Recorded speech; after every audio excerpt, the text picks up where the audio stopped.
બાળ દોસ્તો, કેમ છો? મજામાં ને? આજે આપણે ધોરણ 6 એનું ચેપ્ટર નંબર 7 બહુ સરસ મજાની કવિતા ચોખ્ખાઈના સરદાર એ ભણીશું અને સરસ મજાની રીતે ગાઈશું અને સમજીશું. તમે હજુ સુધી જો આ ચેનલને લાઈક, શેર અને સબસ્ક્રાઇબ ના કરી હોય તો કરી લેજો, જેથી કરીને આવનારા તમામ વિડીયોઝ જે છે એની માહિતી તમને મળતી રહે. ચોખ્ખાઈના સરદાર, તમને અહીંયા કવિતા ઉપરથી જ ખબર પડે છે કે આમાં ચોખ્ખાઈની વાત કરેલી છે, હે ને? સ્વચ્છતા આપણું તમે જુઓ તો કેવું સરસ મજાનું હમણાં કહેવાય કે ભારત જે છે એમાં પણ સ્વચ્છતા મિશન ચાલે છે. ઇવન સ્વચ્છ ભારત જે છે અભિયાન એ પણ ચાલે છે. તો અહીંયા જે છે એ સ્વચ્છતાને આપણી સાહજિક ટેવ બનાવવાની વાત કરેલી છે. ઓકે, અહીંયા કોઈ લેખક નથી, પર્ટિક્યુલર કોઈ કવિ નથી, સંકલિત છે. એટલે કશાક જે કોઈ ઘણીવાર ન્યૂઝપેપર અથવા તો કોઈ સામાયિક છે અથવા તો ઇન્ટરનેટ છે એમાં ક્યાંયથી લેવામાં આવ્યું હોય તો એને સંકલિત કહેવામાં આવે છે. ઓકે, તો અહીંયા જે છે ઘર, આપણું જાહેર સ્થળો હોય, ઘર, શેરીથી લઈ અને આપણી શારીરિક સ્વચ્છતા પ્રત્યે સભાનતા કેળવવી જોઈએ. કહેવાય ને, પહેલું સુખ તે જાતે નર્યા. તો જાતે નર્યા ઇટ મીન્સ હેલ્ધી રહીએ, એ પહેલું સુખ કહી શકાય. અને હેલ્ધી કેની કારણે રહીએ? તો ઓફકોર્સ સ્વચ્છતા અપનાવીએ તો.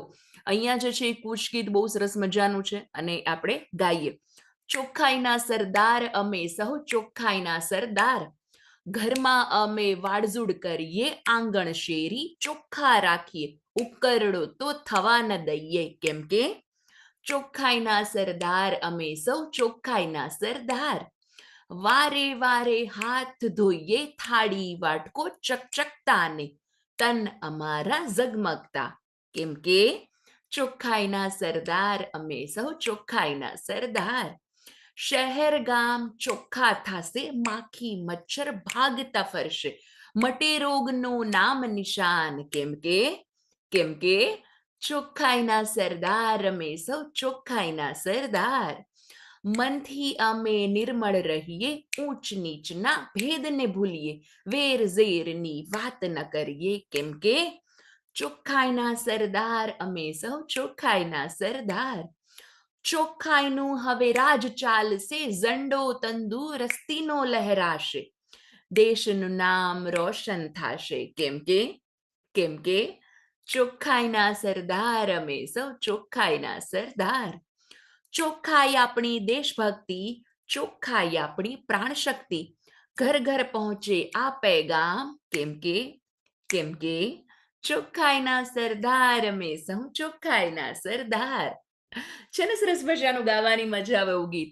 તો અહીંયા જે છે એ બહુ અહીંયા જુઓ, સરસ મજાના તમારા જેવા બાળકો છે કે જે આવી રીતે નીકળ્યા છે સ્વચ્છતા માટે. જાળવું છે એકના હાથમાં, સ્લોગન્સ છે, સ્વચ્છતા ત્યાં પ્રભુતા. એટલે સ્વચ્છતા હોય ત્યાં ઈશ્વર પ્રભુનો વાસ હોય. તો અહીંયા જે છે એ કેવી સરસ રીતે ચોખ્ખાઈની વાત કરેલી છે. તનની સાથે મનને પણ ચોખ્ખું રાખવાની વાત છે મિત્રો. મન ચોખ્ખું એટલે શું? કઈ મનમાં થોડી ના આપણે મતલબ ઝાડવું, કચરા, પોતાન એવું કરાય છે. પણ મન કેવી રીતે સાફ રાખી શકાય? તો આપણે નેગેટિવ વિચારોને દૂર રાખીને, કોઈ મનમાં બદલાની ભાવના, દ્વેષની ભાવના ન રાખીને, બધાને ઇક્વલ સમજીને, રાઈટ, આપણે મનને સ્વચ્છ રાખી શકીએ છીએ. તો અહીંયા તન અને મન આ બંનેની સ્વચ્છતાનું એટલું જ ઇમ્પોર્ટન્ટ છે. એ આપણે કવિતામાં સમજશું. અહીંયા શું કહે છે કે ચોખ્ખાઈના સરદાર અમે સૌ, ચોખ્ખાઈના સરદાર. એટલે અમે સૌ જે છે એ સ્વચ્છતાના સરદાર છીએ, આગેવાન છીએ. અને ઘરમાં શું કરશું? ઘરમાં અમે વાડઝૂડ કરીએ. એક મિનિટ, હા, તમને એક યસ, સ્પોટલાઇટ લઈ લઉં તો દેખાય. ઘરમાં અમે વાડઝૂડ કરીએ, આંગણ શેરી ચોખ્ખા રાખીએ. ઘરમાં શું કરવાનું છે? તો કે ઓફકોર્સ એને જાડી ઝપાટી ધૂળ સાફ કરવાનું છે. અમે આંગણું જ નહીં, આંગણ શેરી ચોખ્ખા રાખીએ. ઘરનું આંગણું જ નહીં, પણ અમારા શેરીની પણ અમે સફાઈ કરીએ છીએ.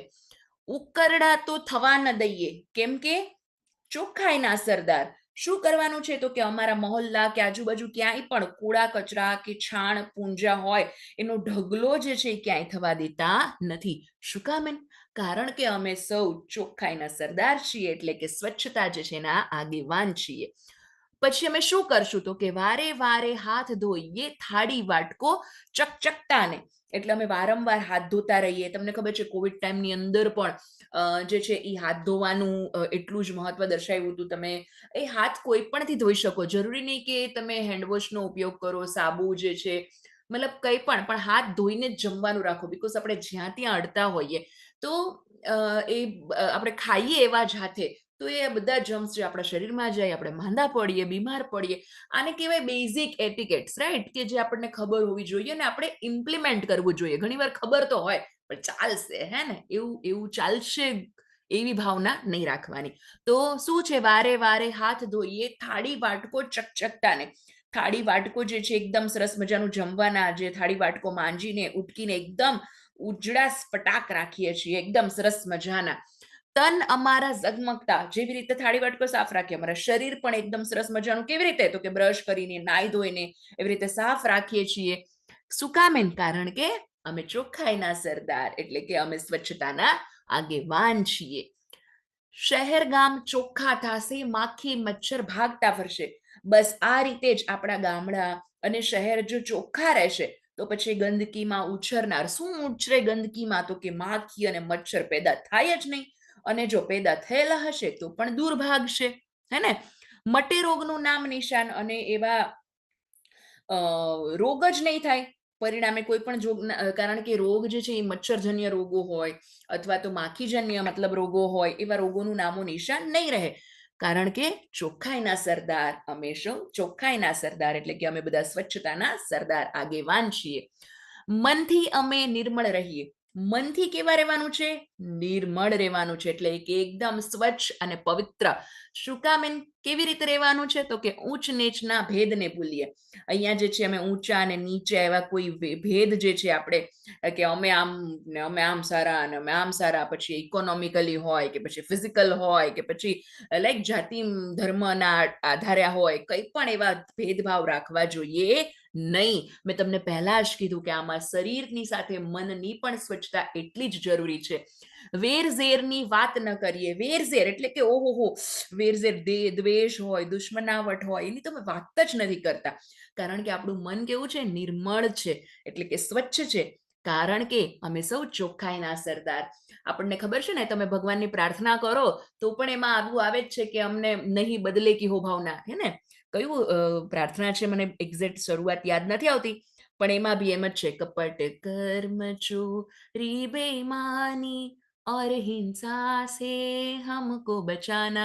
પછી એમાં આવું પણ છે એવી રીતે. પછી ઇતની શક્તિ હમે દેના દાતા, એમાં પણ એવું છે કે બદલે કી આ તેરી પન્ના હમેમાં જ એવું આવે છે કે બદલે કી હો ભાવના, હે ને, મન મેં બદલે કી ભાવના ના હો, એ ટાઈપનું. ટૂંકમાં અહીંયા જે છે એ શરીરની સાથે મનની સ્વચ્છતા પણ એટલી જ જરૂરી છે.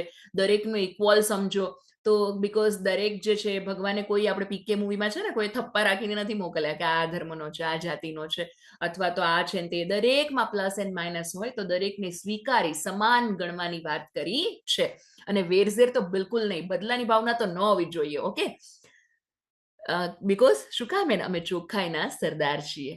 ચોખ્ખાઈનું હવે રાજ ચાલશે, ઝંડો તંદુરસ્તીનો લહેરાશે. શું થશે અહીંયા? બસ અમે આમ જ ચોખ્ખાઈ જે છે એ સર્વત્ર, અત્ર તત્ર સર્વત્ર, એમ આજુબાજુ બધી જ જગ્યાએ ચોખ્ખાઈ છવાયેલી રહેશે.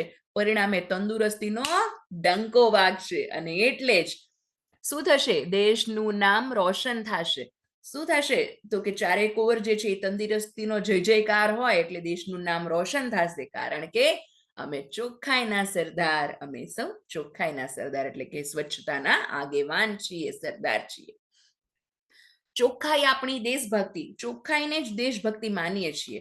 અને ચોખ્ખાઈ આપણી પ્રાણ શક્તિ. ચોખ્ખાઈ જે છે એને જ જીવનની શક્તિ તરીકે, પ્રાણ શક્તિ એટલે કે જીવનની શક્તિ તરીકે સ્વીકારી લીધી છે. અને ઘર ઘર પહોંચે આ પૈગામ. પૈગામ એટલે પેગામ, સંદેશો. અને ઘરે ઘરે, દરેક ઘરે આ સંદેશો પહોંચાડવા અમે કટિબદ્ધ છીએ, તૈયાર છીએ. કારણ કે ચોખ્ખાઈના સરદાર છીએ, અમે ચોખ્ખાઈના આગેવાન છીએ. તો તમે પણ આ કવિતાની સાથે એક સંકલ્પ કરો કે અમે ચોખ્ખાઈ રાખશું જ. એ પછી તમારા શરીરની હોય, તમારા મનની હોય, તમારું ગામ, શેરી કે શહેરની હોય, રાઈટ. આપણે એક એક પણ જો આમાં જોડાય, એક દરેક સભ્ય, એક એક નાગરિક, એક એક વિદ્યાર્થી, તો પણ બહુ મોટું કામ કરી શકે. ખબર છે ને તમને? આની પહેલાનો પાઠ જે છે, સંસ્કારે સર્જ્યું સ્વર્ગ. એક સંસ્કારની મહેનતની કારણે કેટલા બધા લોકો પછી એમાં એડ થતા ગયા અને આખું સરસ મજાનું ગામ કેટલું સરસ બની ગયું એ તમને ખબર છે. તો આ રીતે અહીંયા જે છે એ ચોખ્ખાઈ સ્વચ્છ ભારત મિશન અભિયાન એનો પણ એક હિસ્સો બની અને આપણે સ્વચ્છતા જાળવવાની અને આપણે સ્વચ્છતા જાળવશું તો આપણે બીજાને પ્રેરી શકશું, રાઈટ? આજે હું જ છે એ કચરો ડસ્ટબિનમાં ન નાખું તો બીજા શું શીખવાના હતા, હે ને? પણ એટલીસ્ટ હું તો કરું, હે ને? તો એવી રીતે તમે પ્રોમિસ કરજો કે yes ma'am we will do, હે ને? તો એવું કોમેન્ટમાં જણાવજો. આપણે જે છે આના શબ્દાર્થ સાથે સાથે સમજાવતા ગયા છીએ, જેમ કે સરદાર એટલે આગેવાન, નાયક, ઉકરડો એટલે છાણ અને પૂંજનો ઢગલો, ગંદવાડ જો કહેવાય એ, નિર્મળ એટલે સ્વચ્છ પવિત્ર, વેરઝેર એટલે દ્વેષ અને શત્રુતા, પ્રાણ શક્તિ એટલે જીવનની શક્તિ અને પૈગામ એટલે પેગામ સંદેશો. આપણે આના પછીના વિડીયોમાં મળશું ત્યારે આપણે આના સવાલ જવાબની ચર્ચા કરીશું. ત્યાં સુધી આવજો.